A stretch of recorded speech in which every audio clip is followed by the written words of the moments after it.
আসসালামু আলাইকুম everyone, welcome to its talkies. তো বন্ধুগণ, ফাইটার মুভি রিলিজ হয়ে গেছে। এখানে যদি আমি ঋত্বিক রোশনের কথা বলি, তার পারফরমেন্স আসলে অসাধারণ ছিল। তার পাশাপাশি অনিল কাপুর এবং দীপিকা পাডুকোনের কথা তো বলতেই হবে অ্যাজ এ পাইলট হিসেবে। আর পাশাপাশি অ্যাকশনের কথা যদি আমরা বলতে চাই, অ্যাকশন ধামাকা ছিল ভরপুর।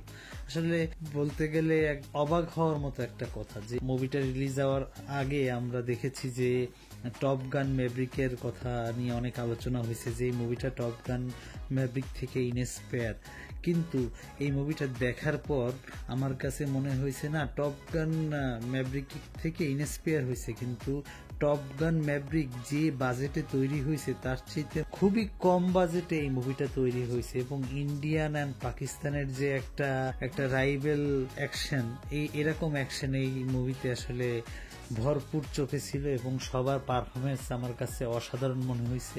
ইমোশন, অ্যাকশন এবং বেসিক্যালি ঋত্বিক রোশনের কথা বলতে গেলে এটা শুধু ঋত্বিক রোশনের মুভি থেকে আমরা পাই। Hrithik Roshan is the best.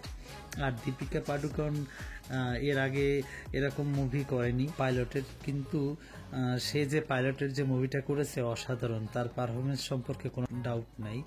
আর পাশাপাশি অনিল কাপুর স্যার সে পুরো ফাটাইয়া দিছে। এই মুভিটা আসলে পুরো জমে ক্ষীর। যারা আপনারা এই মুভিটা এখনো দেখেননি অবশ্যই হলে যে মুভিটা দেখবেন এবং এনজয় করবেন। আর কাদের কাছে এই মুভিটা কেমন লেগেছে অবশ্যই কমেন্টস করে জানাবেন। আমাদের চ্যানেলটা সাবস্ক্রাইব করবেন, লাইক দিবেন, বেল বাটনে ক্লিক করবেন যাতে নোটিফিকেশন আসে। ধন্যবাদ।